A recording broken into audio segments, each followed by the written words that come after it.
আসসালামু আলাইকুম। এইচএসসি 25 এবং 26 ব্যাচের ভাইয়াপুরা তোমরা অনেকেই একটা প্রশ্ন করতেছো যে মেডিকেল এবং জাহাঙ্গীরনগর বিশ্ববিদ্যালয়ের ডি ইউনিটের প্রিপারেশন কি সেম, বা আমরা কিভাবে মেডিকেলের পাশাপাশি জাবি ডি এর প্রিপারেশন শুরু করব।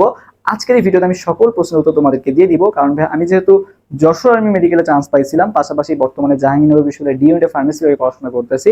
তো আমি আমার অভিজ্ঞতার আলোকে তোমাদের আজকের এই প্রশ্নগুলোর উত্তর দিয়ে দিব। ইনশাআল্লাহ তোমাদের সকল কনফিউশন ক্লিয়ার হয়ে যাবে। তো ভাইয়া চলো আমরা শুরু করি। তবে এক নাম্বার যেটা দেখো যে আমাদের জাবি ডি এবং মেডিকেলের মধ্যে কিন্তু অনেক মিল আছে এবং অনেক অমিল আছে। অনেকেই বলে যে মেডিকেল প্রিপারেশন নিলে জাবি ডি হয়ে যায়। কোন ক্ষেত্রে হয়ে যায় দেখো ভাইয়া, কারণ মেডিকেলে দেখো তোমার ফিজিক্স কিন্তু আহামরি খুব একটা লাগে না তেমন, ঠিক আছে। ফিজিক্স এখন অলরেডি মার্কস অনেক কমাই দিছে এবং ফিজিক্স যে কোশ্চেন গুলো আসছে এগুলো মেইনলি থিওরি বেস। তুমি যদি অনুশীলনী প্রশ্ন ভালো মতো পড়ে যাও, পাশাপাশি ইসাক স্যারের বই লাস্টে যে এমসিকিউ গুলো আছে বা হচ্ছে ওই তোমার এক কথায় যে কোশ্চেন গুলো আছে এগুলো যদি পড়ে যাও, মোটামুটি কিন্তু অনেক ফিজিক্স কভার হয়ে যায়। আলহামদুলিল্লাহ আমার ফিজিক্স গুলো অনেক ভালোই ছিল মেডিকেলের ক্ষেত্রে, সবগুলোই বলা যায় যে হয়েছিল। তো ফিজিক্স নিয়ে আহামরি তেমন প্যারা নেওয়ার কিছু লাগে না। কি মেইনলি আমরা কেমিস্ট্রি এন্ড বায়োলজি যেটা এটাই বেশি গুরুত্ব দিই এবং ইংলিশ জিকে পার্টটাই আমরা বেশি গুরুত্ব দিয়ে থাকি। সো ফিজিক্স আমাদের তেমন একটা লাগতেছে না মেডিকেলের ক্ষেত্রে। একইভাবে ম্যাথ তো লাগেই না বলা যায়, ম্যাথ তো একেবারে লাগেই না আর কি। ওকে, আচ্ছা। সো দেখো এইখানে একটা হচ্ছে বড় বলা যায় যে মিল কাজ করে, সেটা হচ্ছে ফিজিক্স ম্যাথ এখানেও লাগে না খুব একটা তেমন, আর জাবিডিতে তো ফিজিক্স ম্যাথে কোনো কোশ্চেনই আসে না। মেডিকেলে মেইনলি আমরা কোনটা ভালো মতো পড়ি বলতো, কেমিস্ট্রি এন্ড বায়োলজিটা হচ্ছে তোমরা অনেক ভালো মতো পড়ো আর কি। এবার সেটা জাবিডি এর ক্ষেত্রে, জাবিডি এর ক্ষেত্রে তোমার কেমিস্ট্রিতে আসছে হচ্ছে 24 মার্কস, আর বোটানি এবং জুওলজি, বোটানিতে 22 জুওলজিতে 22 মিলে বায়োলজিতে আছে তোমার টোটাল 44 মার্কস আর কি। ওকে, সো দেখো প্রায় 68 মার্কস, 80 এর মধ্যে 68 মার্কসই থাকতেছে কোথায় তোমার হচ্ছে বায়োলজি এবং কেমিস্ট্রির উপর। পাশাপাশি দেখো তুমি মেডিকেলের ক্ষেত্রে ইংলিশ পড়ো, জাহাঙ্গীরনগর বিশ্ববিদ্যালয়ে ইংলিশে আছে 4 মার্কস আর কি। ওকে, তাহলে দেখো প্রায় 72 মার্কস, 80 এর মধ্যে 72 মার্কসে তুমি কিন্তু মেডিকেলের সাথে মিল পেয়ে যাচ্ছ। সো এখানে আসে মেইন টুইস্টটা। সো মার্কস ডিস্ট্রিবিউশনের ক্ষেত্রে তুমি অনেক বলা যায় যে একটা ফেভার পাচ্ছ মেডিকেল প্রিপারেশন নিলে। তবে এক্ষেত্রে কথা আছে, মেডিকেলের কোশ্চেন করেন কারা বলতো? মেডিকেলের কোশ্চেন করে ভাই মেইনলি ডাক্তাররা আছে, মেডিকেলের কোশ্চেন কিন্তু করেন আর কি। ওকে, বাট জাহাঙ্গীরনগর ডি ইউনিটের কোশ্চেন করেন কারা? এখানে কিন্তু কোশ্চেন করে প্রফেসররা, বিভিন্ন ডিপার্টমেন্টে যে প্রফেসর আছে, যেমন আমাদের ফার্মেসি ডিপার্টমেন্টের অনেক স্যাররা কিন্তু এই এক্সাম কমিটিতে আছে, পাশাপাশি অন্যান্য ডিপার্টমেন্টের অনেকেই কিন্তু এক্সাম কমিটিতে আছে। তারা সবাই হচ্ছে কোশ্চেন রেডি করে সাবমিট করে ওখান থেকে আর কি কোশ্চেন মডারেট করে কিন্তু মেইনটা পাবলিশ করা হয়। সো এটাও আর কি দেখা গেছে এখানেও ডাক্তাররা কিন্তু কোশ্চেন করতেছে, আর এখানে কে কারা কোশ্চেন করতেছে? প্রফেসররা। সো দুইজনের কোশ্চেন প্যাটার্ন কিন্তু কখনোই সেম হবে না। সো মেডিকেলের কোশ্চেন প্যাটার্ন দেখবা যে এমন এমন কোশ্চেন আছে যেগুলো জাহাঙ্গীরনগর বিশ্ববিদ্যালয় ইউনিটে কখনো আসেই না এইসব টপিক থেকে, আবার জাহাঙ্গীরনগর বিশ্ববিদ্যালয় ডি ইউনিটে অনেক টপিক আছে যেগুলো দেখা গেছে মেডিকেলে কখনো আসেই নাই। দুইটার কোশ্চেন প্যাটার্ন অনেকটাই আলাদা। কারণ যারা মনে করো এখানে প্রফেসররা যারা আছে তারা কিন্তু চাবে যে তাদের যে সকল সাবজেক্ট আছে, যেমন মনে করো বায়োকেমিস্ট্রি, পাবলিক হেলথ, তারপরে হচ্ছে মাইক্রোবায়োলজি, এই সকল জিনিসপাতিতে কিন্তু বেশি তোমার হচ্ছে ফোকাস দিবেন।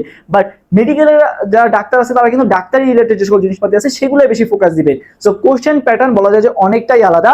তুমি দেখবা যে জাহাঙ্গীরনগর ডি এর কোশ্চেনটা কিন্তু অনেক ডিপ থেকে আসে, কেমিস্ট্রির ক্ষেত্রে দেখবা ইকুয়েশন রিলেটেড কোশ্চেন বেশি আসে। পার্থক্য কিন্তু অনেকটাই আছে। এখন তোমরা অনেকেই চিন্তা করো যে ভাইয়া আমি তো মেডিকেলে বায়োলজি কেমিস্ট্রি অনেক ভালো মতো পড়তেছি, আমার তো জাবিডিতে ইনশাআল্লাহ হয়ে যাবে। তবে এক্ষেত্রে একটা কথা আছে, দেখো অনেকেই আছে যারা অনেক বেশিরভাগ সেকেন্ড টাইমাররা যারা আছে, জাহাঙ্গীরনগর ডিউটি মেইনলি সেকেন্ড টাইমাররা বেশি চান্স পায়। কারণ হচ্ছে তাদের প্রিপারেশনটা অনেক ভালো মতো থেকে তারা অনেক ডেপথে পড়ে।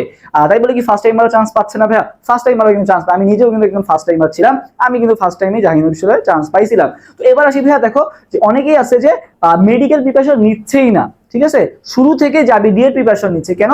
কারণ একে হচ্ছে ভাই তাদের হচ্ছে সেকেন্ড টাইমার, তাদের মার্কস কাটা যাবে মেডিকেলে, সো এই রিস্কটা তারা নিবে না।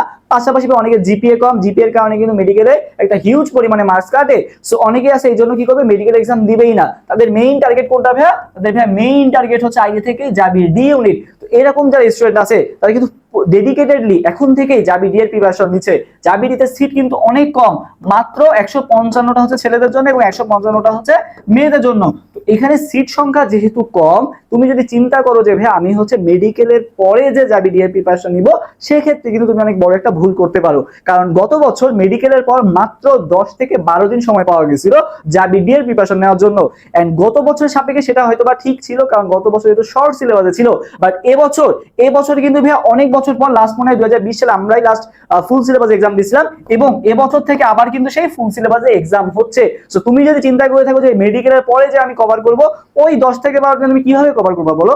ওই 10 থেকে 12 দিনে কিন্তু কভার করা পসিবল না। পাশাপাশি তুমি অলরেডি মেডিকেলের চান্স মিস করছো, তোমার মন কিন্তু এরকম ভাবে আরেকটার জন্য এভাবে প্রিপারেশন নেওয়ার মতো অবস্থাও থাকবে না। তো তোমার যদি ভাইয়া এখন থেকে তুমি যদি প্রিপারেশনটা শুরু করতে পারো, দেখো মেডিকেল এবং জাবিটের প্রিপারেশন কিন্তু বলা যায় যে একটাকে কিন্তু ক্ষতি করবে না কোনো। ভার্সিটি প্রিপারেশন কিন্তু আলাদা ব্যাপার ছিল, ম্যাথ ফিজিক্স করা লাগতেছে, ওখানে তোমার অনেক টাইম নষ্ট হচ্ছে। বাট তুমি যখন মেডিকেলের পাশাপাশি জাবি ডি এর যে সকল কোশ্চেন আসতেছে সেগুলো তুমি যদি প্র্যাকটিস করে যাও, সেই অনুযায়ী তুমি যদি ক্লাসগুলো করে যাও, বা কোন কোন টপিক গুরুত্বপূর্ণ সেটা তুমি যদি পড়ে যাও। ফর এক্সাম্পল তুমি প্রাণী বিভিন্নতা শ্রেণীবিন্যাস চ্যাপ্টারটা শুরু করলা, মেডিকেলের জন্য তুমি পড়তেছো, পাশাপাশি তুমি জাবি ডি এর ক্লাসটা দেখে ফেললা, তোমার দুইটাই কভার হয়ে গেল, তোমার তো কোনো ক্ষতি হচ্ছে না। তুমি আর ইন ডেপথ হচ্ছে তোমার একটা বেসিক তৈরি হচ্ছে আর কি, যেটা তোমাকে মেডিকেলেও হেল্প করবে, জাবি ডি তেও হেল্প করবে। এটা কিন্তু তোমার মেডিকেলের প্রিপারেশনকে কোনোভাবেই হ্যাম্পার করবে না। তো তোমার জন্য যেটা ওয়াইজ ডিসিশন হবে, আগামী যে 3টা মাস আছে, 3টা মাস তুমি মেডিকেল প্লাস জাবিডি দুইটারই প্রিপারেশন নাও, মেডিকেল প্লাস জেইউডি দুইটারই প্রিপারেশন নাও। এই জেইউডি প্রিপারেশনটা ভালো মতো বুঝো, জেইউডি যে প্রিপারেশনটা নিচ্ছ এটা কিন্তু মেডিকেলকে কোনোভাবে হ্যাম্পার করতেছে না। এটা বলা যায় যে মেডিকেলকে আরো কি করতেছে বলতে স্ট্রং করতেছে। এন্ড ইন কেস তোমার যদি কোনো কারণে মেডিকেলের চান্স মিসও হয়ে যায়, সেক্ষেত্রে তুমি জেইউডি তে কিন্তু খুব ইজিলি চান্স পেয়ে যাবা। বাট তুমি যদি শুধু মেডিকেলে প্রিপারেশন নিতে থাকলা, মেডিকেলে আল্লাহ না করো কোনো কারণে তোমার চান্স হলো না, তোমার জেইউডি তে চান্স পাওয়ার কিন্তু কোনো আশা ভরসা থাকবে না। সো তুমি যেটা করবা এখন থেকে মেডিকেলের পাশাপাশি তুমি ব্যাকআপ হিসেবে জাবি ডি এর প্রিপারেশনটা, জাবি ডি এর জন্য গুরুত্বপূর্ণ টপিকগুলো সেগুলো পড়ে রাখবা। আইকিউটা মাঝে মধ্যে দেখতে পারো, বাংলা তো পরে পড়লেও হবে ওই 10 থেকে 12 দিন। ইংলিশটা তো তুমি মেডিকেলের জন্য পড়তেছো, পাশাপাশি জাবি ডি এর জন্য তুমি কোশ্চেন সলভ করে রাখলা, অনেকটাই মিল আছে। ওকে, সো এইভাবে তুমি যদি প্রিপারেশন নিতে পারো তোমার জন্য অনেক হেল্প হবে। আর একটা ব্যাপার, তোমরা যদি চাও যে হ্যাঁ ভাই আমি হচ্ছে জাহিনগর ডি এর জন্য একটা ডেডিকেটেড ব্যাচ খুঁজতেছি আর কি, তো আমাদের অ্যাডমিশন ওয়ারিয়ার্সে কিন্তু জেইউডি মাস্টার ব্যাচ, এটার ফুল দায়িত্বে আমি থাকবো ইনশাল্লাহ। আমি যেভাবে পড়ে চান্স পাইছি, যেটুকু পড়ছিলাম মেডিকেলের পাশাপাশি আমি তোমাদেরকে সেটুকুই পড়াবো ইনশাল্লাহ। তুমি যদি এই ক্লাসগুলো করে যাও, কারণ আমাদের ক্লাসগুলো 10-12 ঘন্টার হয় না, আমাদের ক্লাসগুলো হয় 1 থেকে 2 ঘন্টার। ক্লাসের মধ্যে খুব ইজিলি কিভাবে তুমি কম্প্যাক্ট আকারে মনে রাখতে পারো, এবং ক্লাসের পড়া ক্লাসেই শেষ করে দেওয়া হবে তোমাকে। জাস্ট তুমি এরপর একটু প্র্যাকটিস করে আমাদের এক্সামটা দিবা, ইনশাল্লাহ তোমার জাবি ডি এর জন্য এর বাইরে আর কিছুই লাগবে না, কারণ ভাইয়া যেভাবে চান্স পাইছে আমি তোমাকে সেভাবেই পড়াবো, তাই না? সো এই যে কোর্সটা, এই কোর্সটার ফি কত ভাইয়া? এই কোর্সটার ফি হচ্ছে 2500 টাকা। বাট প্রথম 100 জনের জন্য আমাদের কোর্স ফি মাত্র 1999 টাকা। সো তুমি যদি ভর্তি হতে যাও দ্রুত ভর্তি হয়ে যাও, কারণ অলরেডি আমাদের প্রায় 85 জনের মতো ভর্তি হয়ে গেছে, আর মাত্র 15 জন পাবে ভর্তির সুযোগটা। সো বিস্তারিত জানার জন্য আমাদের অ্যাডমিশন ওয়ারিয়ার্স পেজে মেসেজ দাও, অথবা আমার যে হোয়াটসঅ্যাপ নাম্বারটা আছে সেটা মেসেজ দিতে পারো। ইনশাআল্লাহ তোমার অনেক ভালো একটা প্রিপারেশন হয়ে যাবে মেডিকেলের পাশাপাশি। সবার জন্য শুভকামনা। আল্লাহ হাফেজ, আসসালামু আলাইকুম।